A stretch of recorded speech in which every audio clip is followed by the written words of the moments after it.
Now, in the last series of Top Gear, you might remember we showed you this picture. It's a Vauxhall concept car. Now, Vauxhall said that the new ordinary three-door Astra that they were going to be building was going to look exactly like that. He said if it did, he would eat his own hair. Okay? Well, the good news is that we can settle this once and for all today, because we have one of those ordinary three-door Astras in the studio today under here. So, let me explain. If this looks like that, then Clarkson is going to be ingesting his own barnet. Yes, get on with it. Oh, well, I'm getting on with it, mate, don't you worry. Are we ready? Here we go. Your opinion, please, ladies and gentlemen. Does that look like that? Come on, come on. Yes, it does. It's a bit like it. No, it looks exactly like it. See, what I meant to say was I'd eat a hair. A jugged hair. Yeah.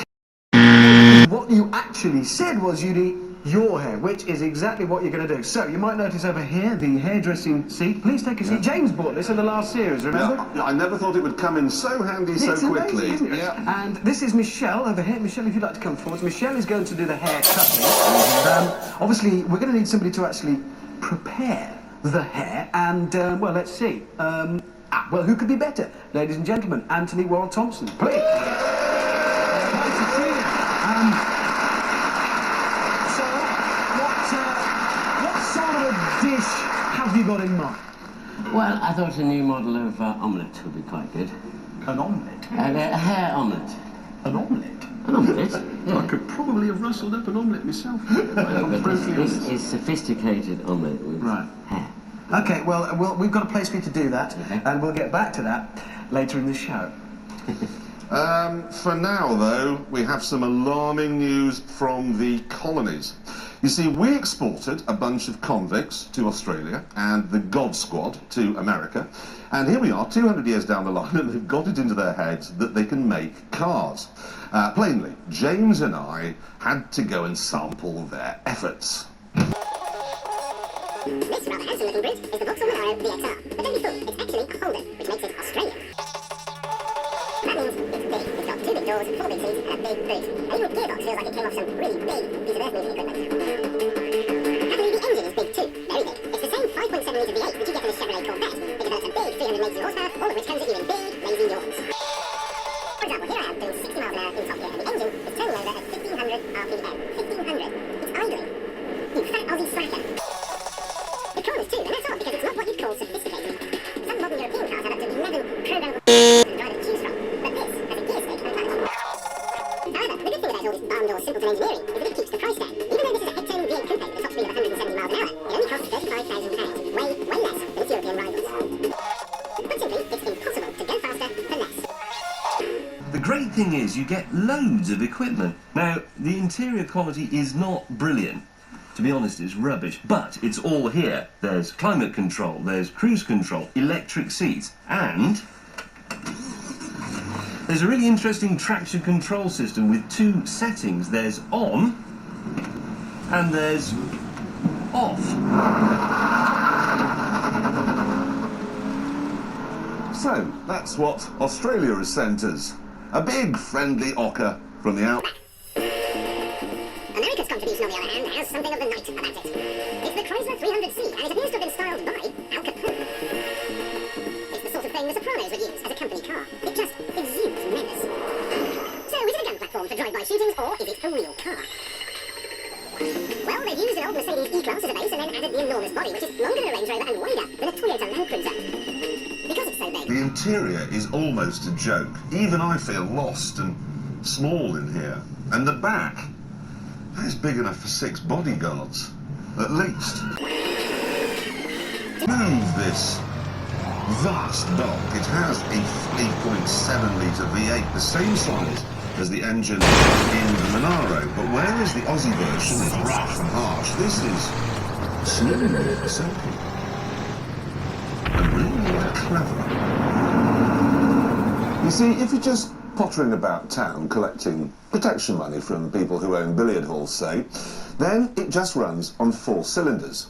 And then if the police come up behind you, put your foot down, all 8 fire up, and you're off. The advantage is good fuel economy when you're not in a hurry, and tyre shredding power when you are.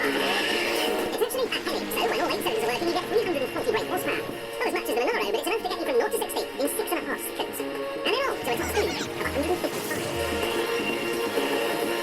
impressive stuff, but not as impressive as the price. You see, if you were to buy a similarly sized, similarly fast Mercedes or BMW, it'd cost around £65,000. But this, when it comes to Britain next year with right-hand drive, won't even cost half that. Yep, Chrysler is saying that this incredible car will cost just £29,000.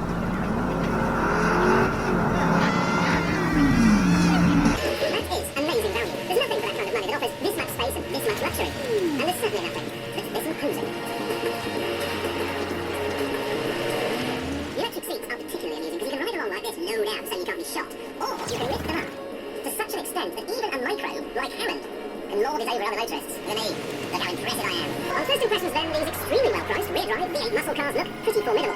So if the British are going to repel this colonial invasion, we're going to need something pretty special. This is Britain's answer to the invasion of the Colonial. It's a Jaguar S-Type R, and yes, its 4.2-litre V8 may seem small compared to the monsters in the opposition, but it packs more punch. 400 brake horsepower to be precise. Not even like a Vauxhall can match that. But with the Jag, it's not just the grunt, it's the delivery. Power available constantly, balanced, poised, it's the quality. Product. It's beautifully put together. Suddenly the other two look rather like flat-pack wardrobes next to this craftsman-built sideboard. Which is a good job, because at 50 grand, this is by far the most expensive of the three. Welcome then to Muscle Beach, our version of Venice Beach in Los Angeles, only, no.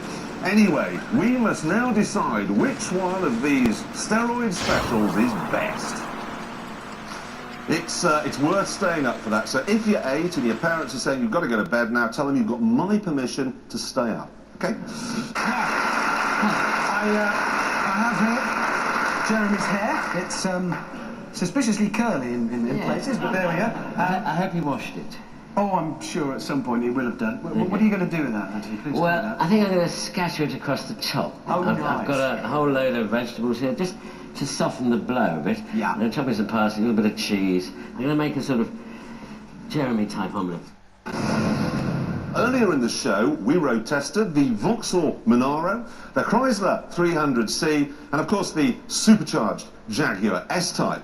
And we thought that on face value, they were all pretty good. But obviously we had to find a winner. And this meant going to our favourite beach in Wales and then driving up and down it very fast. So, here we go. Which one will be the victor? Will it be the big, simple crocodile Dundee? Will it be the part German, part American Arnold Schwarzenegger? Or will it be Raffles, the gentleman thief?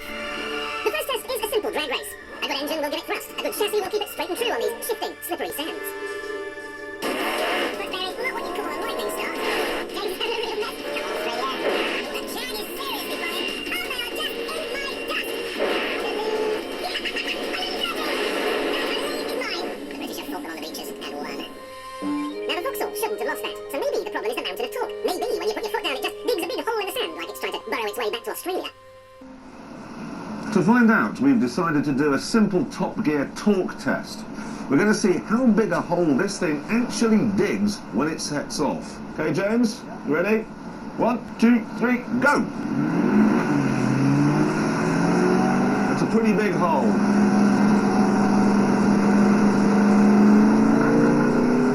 Okay, thanks.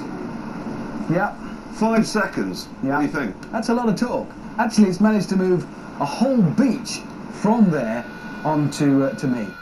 Next, it's the handling challenge on Top Gear's low-budget circuit. And first to go, it's the Jaguar. There you go. Absolute joy. Thank you very much.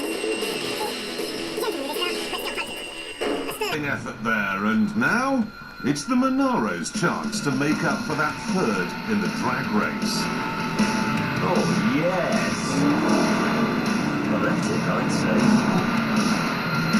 It works, it really does work. It's easy.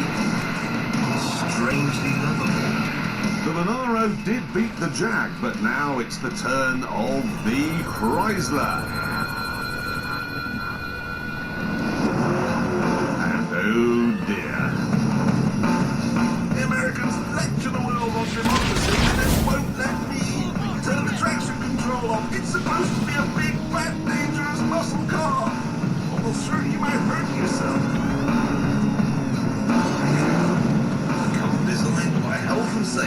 one. So that's one victory each for the Brit and the Aussie, and no points at all for the American. Well, there's a very good reason for that. This car has some serious problems. The brakes are lousy, there isn't enough torque, it doesn't sound right, the steering's completely lacking in feel, and then, oh my god, there's the ride and handling. The suspension is so soft that when you run over a bump, it can't react quickly enough. So you get this huge jolt, and then the whole car starts to pitch and wallow. And of course, because the suspension is so soft, it leans over in the corners onto its door handles. I keep looking out there thinking, maybe it would be more at home in the sea. Maybe it's a boat. It certainly handles like one. To see what the others thought, we all swapped cars, and immediately the Jag and the Vauxhall got the thumbs up.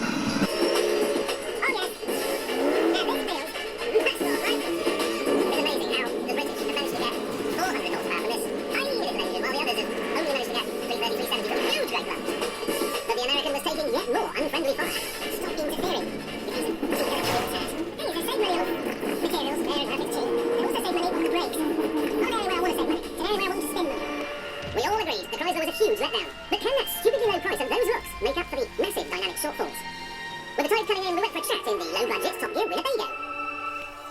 So, the cries were then. What do you think? I think it looks fantastic. It Read on that, it looks great. Every time I saw it on the beach, Looks really great. And if it is £29,000, as they say it's going to Yeah. be, that's an astonishing price. But However, it doesn't go like it looks. it's just That's the thing, just because I look at it and I think it's going to be sort of whooshy and svelte. Cushy. But the engine isn't whooshy enough low down, and the ride's just too knobbly, and that's the end of it as far as I'm concerned. But even before you get to the mock Tudor steering wheel and all this. So we think they were that close to making a great car it wouldn't have taken How much. annoying is and it? blew it. Oh, such a shame. It is a pity. Which of course leaves us with the other two, the Jaguar. Which I do like. Oh yeah, well apart from that mouth thing. I have found an angle from which that car looks good. Underneath. No. Bang side on. Yes, If when you you can't see absolutely front or back. side on, it looks okay. But if you, I've ruined the look of my car. It's about the everyday experience, and every time you're inside that Jag, two advantages. One, you haven't got to look at the front of it, and number two, it does feel special. I mean, they really have done the business on that. Really fast car. However, But, yeah, this is all surplus. I have fallen totally in love haven't. today. With a Vauxhall, Yes. I got in it, and within 300 yards, I just thought, Australia had a picture of me on their desk, and they went, let's build that bloke a car. well, it better be a lad. They had a picture of me and they said, it's so good, even this bloke's going to like it. And when you press the throttle, as you sort of change, you short shift up and you press the throttle, you get that deep down burble that sort of goes up the back of your spine, and you sort of think, ooh. I really like the looks of it, too. Oh, no, I can't believe so. I'm going to be left outvoted. The verdict is going to be... The Top Gear verdict is a remarkable one. By a margin of 2-1, we went for this astonishing Vauxhall. This is just fabulous, it really is. Whoever would have thought that an Australian car with a huge American engine could work this well? There's a brutality to it, and yet it responds just the smallest touch. Thing is, though, is it's comfortable, it's spacious, it's well priced, and it does what a muscle car should. It puts a huge smile on your face.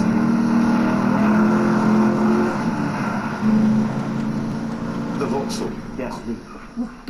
Well, do you know what it puts me in mind of? Seriously. is a 1990s Aston Martin Vantage. There's that same sense of kind of infinite power and the same sense of hugeness. Except to what? You pay £100,000 for a 1990s Vantage. That's 33. Yeah. It's a fabulous car. I mean, it won me over because after we'd finished, I drove it back, as you know. And I mean, I do agree. It is quite magical. I have to say, I think it's one of the kind of top 5 cars. Anyone who buys a car now for around £30,000 and doesn't buy one of those is either mad or boring.